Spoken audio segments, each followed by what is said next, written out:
Hi guys, how are you doing? Welcome back to my YouTube channel. This is Regina Space, and as I always say, this is the place where we get to share, learn and grow together. And today guys, I'm back again with a moment of sharing. I'm beginning a new series called the UK series. Yes, you have seen from my last week's video, I did talk about my journey to Cambridge, and I hope you did like the video. So beginning UK series where I'll be bringing stories about Cambridge, stories about my other friends here in Cambridge. And today I have, one of those friends that I hope her story is going to inspire you. I hope her story is going to teach you one thing or two really about your life. So as always, please subscribe, like the video, hit the notification bell, and please leave your comments down below and let me know if there's anything specific you would want to know about Cambridge. Really, you cannot ask me about other places in the UK because I only know about Cambridge and the University of Cambridge. So I'm here with my friend. I'm not going to tell you who she is because I need her to introduce herself. I don't think I'll do you justice. So please tell us who you are, where you're from actually. If you have something interesting to share about your country. Yes, absolutely. So, hi everyone, my name is Shimiso Shabangu. I am from the Kingdom of Eswatini, and I am also doing an MPhil in Development Studies. I'm in the same class with Regina, and I'm also a Mastercard Foundation scholar, same as Regina. And an interesting thing about my country, it's one of the very small countries on the continent, and it's the only absolute monarchy that we still have. So I think that's very interesting. A question I have in my mind, and I'm sure you guys will have the same question. Are you related to the king? Did you come from the royal family? Are you royalty? In fact, if I were royalty, you guys would know. You wouldn't have to ask. But the fact that you're asking shows that I'm really not royalty. So in my country, the king's last name is Dlamini, right? So if I were Dlamini, then that would be the beginning of a conversation about royalty. But my last name is Shabangu. Yeah, I am as unroyal as they come. So any person from Eswatini who has their last name as Dlamini is in one way or the other related to the king? Not really, because it's also the most common last name. So even within the Dlaminis, there's the common Dlamini and then there's the royal Dlamini. Usually you don't have to ask much if it's the royal Dlamini because you will see signs, right? See signs of royalty. Do they wear those traditional regalias or? So yes. So then even when it comes to the traditional things, we have things that are exclusive to them. For example, when we go to the reed dance, you will see them with red feathers across their heads. And that one's very exclusive to the royal Dlamini. It's not to the rest of us. Now that we know about Shimiso from Eswatini, she's here in Cambridge doing her master's in development studies. We just want to know about your journey, Shimiso, to Cambridge. Looking back now, what made you even just say, I want to apply to Cambridge, not any other university or any other place? What was attracting you here? So I think my aspirations were really shaped a lot in high school. So I used to be part of the debate team. And in high school, I think our teacher was just trying to instill this sense of quote unquote superiority complex. So she'd go and say, oh, you can't have all your mates going to local universities and you're a debater and you go to the same university. So we've always been taught that we should aim for better. And just around the same time, we had other people that are a couple of grades higher than us, and they would go to schools like Harvard, Yale, and then we always knew that that was the same trajectory we should follow. So over time, that's something that I've just always held. And then for my undergrad, I didn't try because, I don't know, I just felt like I wasn't ready. And then then I knew I can do that for my master's. So I tried a couple of times. Unlike some people, I got to Cambridge when I applied the third time. Whoa. That's when I got in. You applied for 3 times? Why weren't you giving up? Like the first time you got the rejection, the second time, where you're still persistent. Right. It's because I just felt like nothing else would give me the same level of satisfaction. Okay. I've always felt like I'm not a person that's multi-talented or good at so many other things, but then I don't think I struggle with school. So I owe it to myself and perhaps other people around me as well that when it comes to the things that I can do well, I excel. And I always felt like schools like this, for me at least, are like a measure of my excellence, or like validation that I've done the best that I could do. And the reason why I didn't give up, the first time I knew my application wasn't the best I could give, so I wasn't shocked. The second time, I actually did my best. I did everything right, I think, but I didn't get in. Then this last time, I was just bullied to apply. I was tired. I didn't want to do it anymore. But my friends were just on my case saying, this is your time. I think this is for you. Please go ahead and apply. And that's why I did it. Wow. I would be thinking that maybe after getting the first and the second rejection, I'd be like, let me try somewhere else. Let me try Harvard. Let me try Yale. Let me try UCL and the rest. Well, I applied to LSE, to be fair, and LSE accepted me but never gave me funding. I think I applied to SOAS as well. No. The funding wasn't enough. I applied to Sussex. But even then, I was just spreading my wings, but I knew this is what I wanted. Yeah. Other things were just secondary. Yeah. I love the way you said that, like your mates from university, they would go to Harvard and Yale. Because for me, it wasn't different, but I remember in high school, when I was still a very little girl, I was like, I want to study abroad. I want to live abroad one day.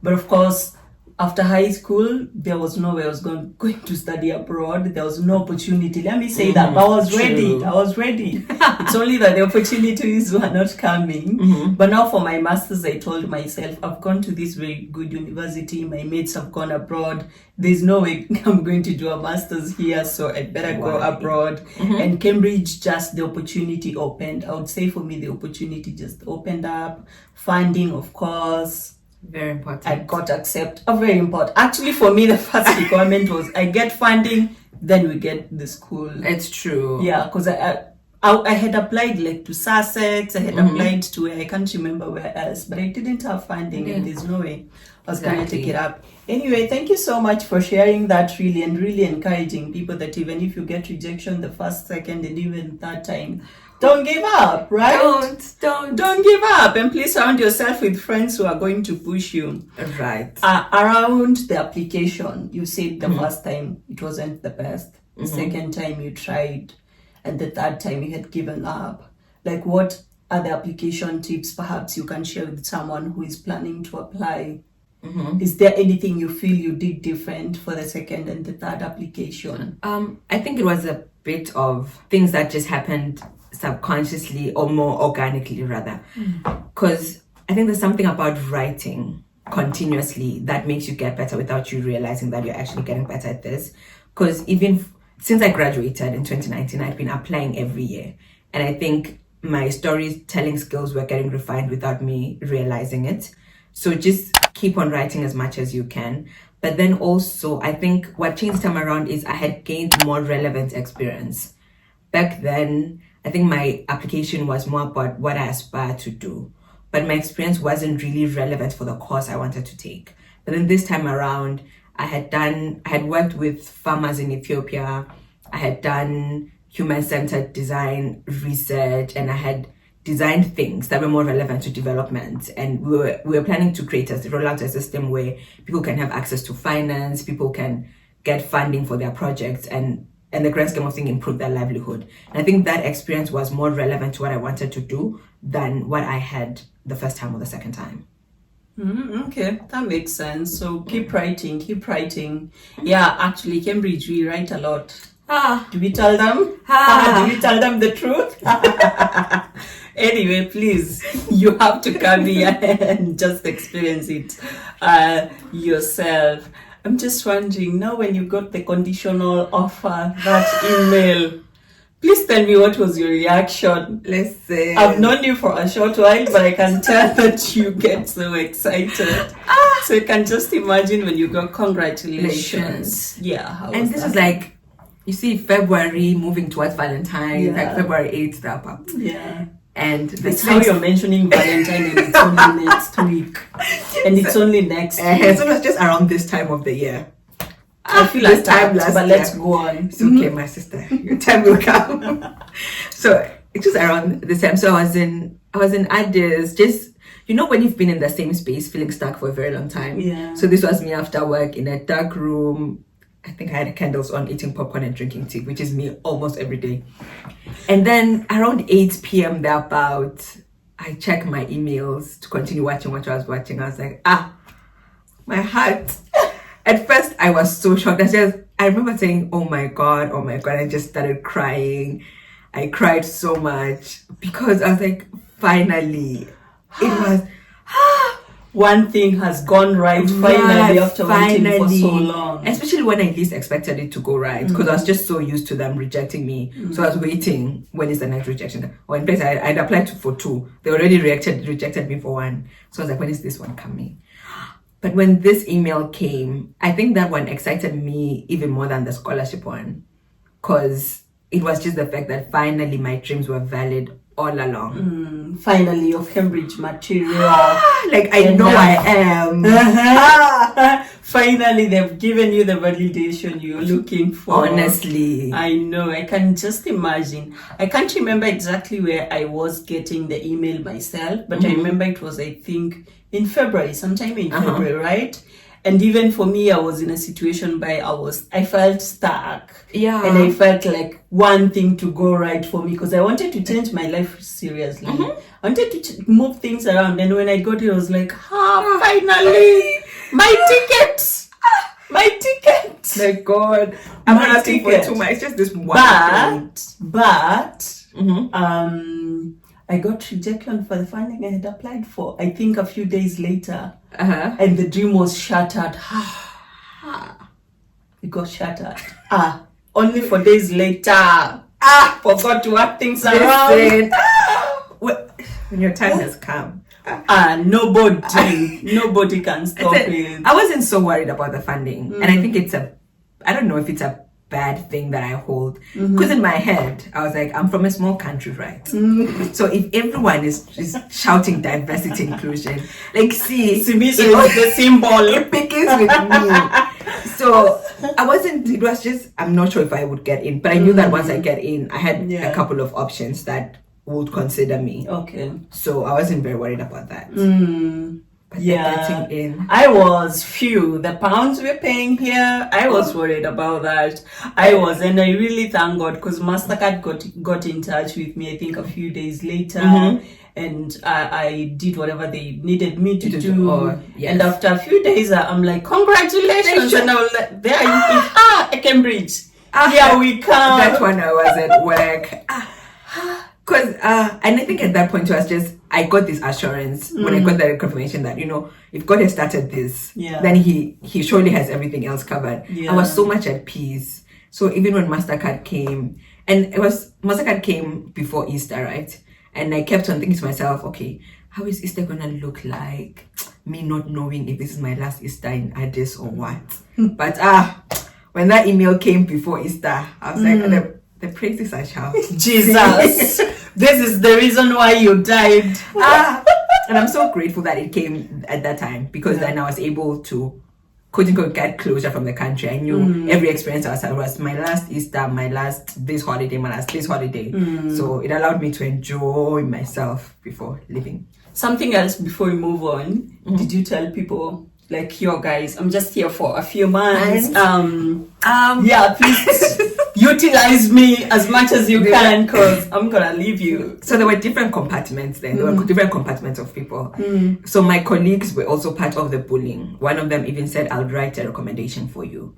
So at the point that I got the admission, I thought it was only fair. So two of my colleagues, they were part of this journey, because they even encouraged me to apply. And then some of my friends, I waited for the funding and I told them, because I felt like it was unfair for us to be doing something before and then that at first, and then after I knew for sure that I was leaving, I thought it would be unfair to my friends for us to be chilling. I know this is the last time, you think it's one of many, and I wanted us to cherish the moments just as much as I was. So then I told some of my friends early, some of them not so much, some of them found out last weekend.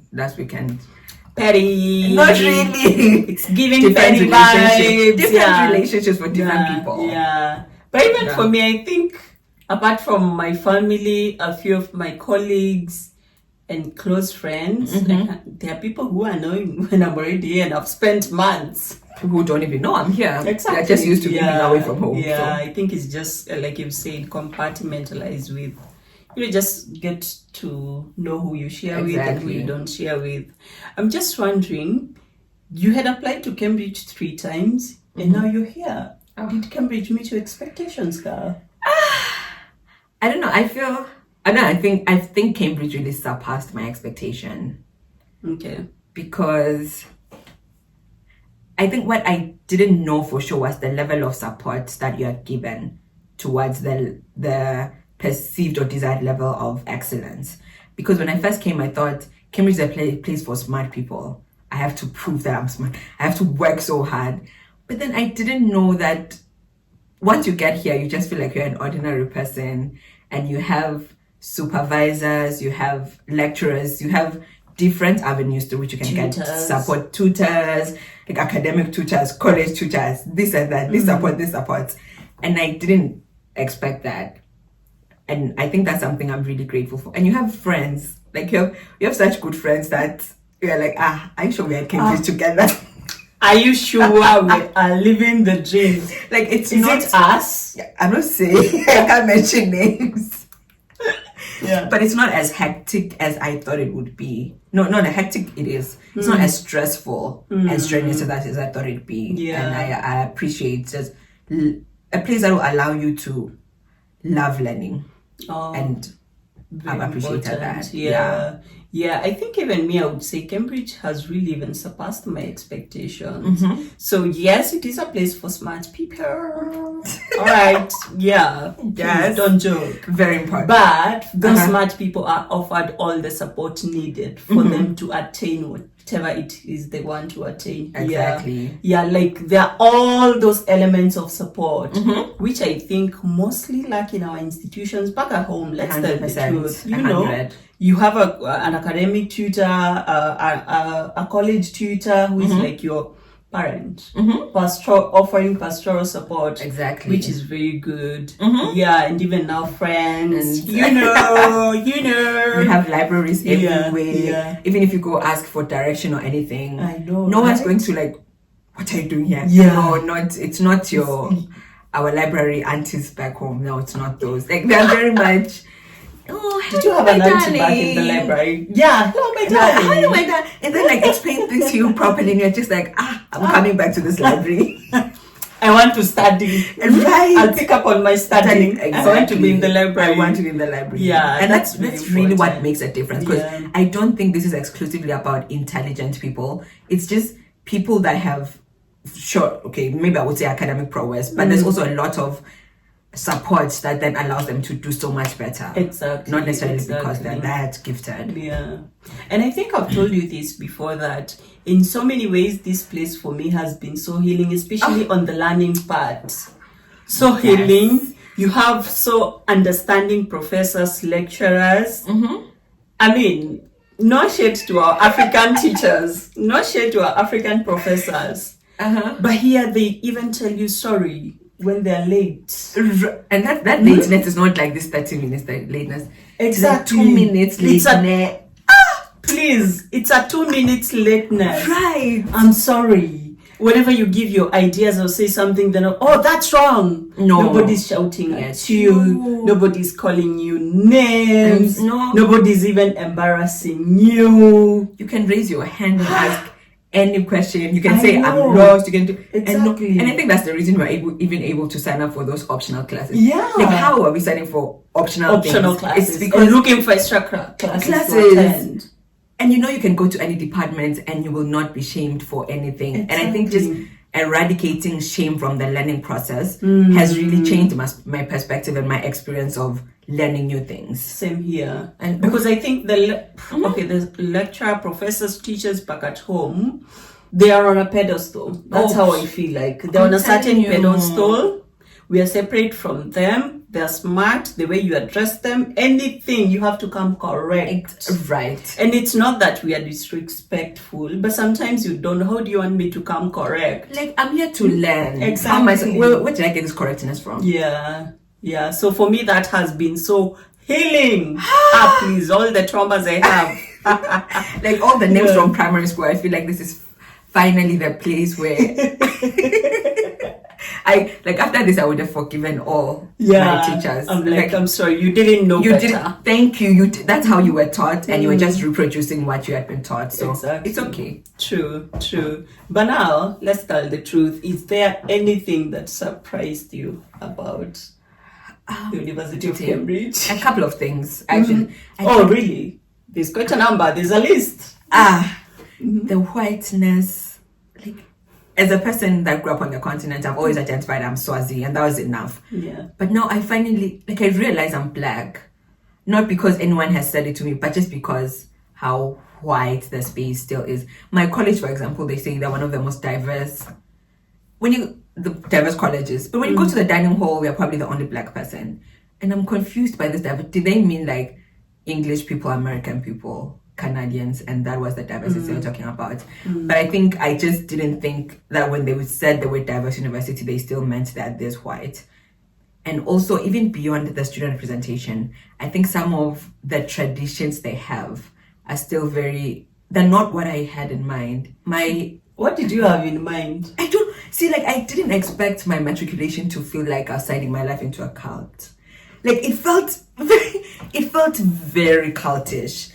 And it's not even in a bad way. Like, I'm not saying it was bad. It's just, I didn't know there are places that still held on to tradition in this way. Like, you cannot talk. You cannot do this. It's like someone has to stand and say something before you can say something. They don't know how in parties do you remember the dog? Exactly. In parties, like at least formal dinners, you expect someone to hit the class. No, they bang this thing. Then someone stand, then all of you stand, then like abruptly you have to keep quiet and stand. And I'm just like, okay, I appreciate this tradition and how you've sustained it over this number of years you've been in existence for. But I just wasn't ready. Yes. I think you hit the nail on the head on the matriculation one. That was quite an interesting one. Yeah. Wow. Anything else that has surprised you? I thought you had a list. Okay, the whiteness and the matriculation, and the culture and the tradition. And also, I think it's also made me question like ideas around wealth and expression of it. You know, I went for my supervision the other day. My professor was like, "Oh, I'm sorry, the bus broke down. That's why I'm late." In my head, I'm like, professor, bus. And I think you cannot associate it. And I think just being in a space where everyone is on your bike, because most people don't even drive. Cambridge is a bike city. It's a bike city, and people exactly. And if not, the next level is taking a bus. Yeah. And coming from a place where someone that's a professor is driving a V8. Or like there's so much expression of wealth. Coming here has really made me realize it's really not that deep. Like money doesn't have to make noise. You go into class, you don't even know who's rich and who isn't. Exactly. And I think that's something that has dismantled a lot of learnings or things that I knew growing up. And I'm really not against it. I think I love it. Yeah, I really do agree with you, especially on the expression of wealth. It doesn't have to be flamboyant. No. Back in Africa, you have to know a rich person. In your village. You don't ask. You don't have to ask. The way they dress, what they drive, the way they talk. Exactly. The activities they do. I mean, you have to know this is a rich person. But here you can't tell. You can't tell. We are all in a bus paying that 1 or 2 pounds. We are all being rained on outside here. Graham would remove his helmet. Exactly. And I'm just like, wow. What? Imagine head of our program and you're removing helmets like all of us. It's a beautiful thing. They'd be eating in dining hall. You'd be eating with them. Yes. In the dining hall. And these are very well educated people and rich people. They have money. Because they have all of these consultations that they do outside of teaching us. Exactly. Yeah.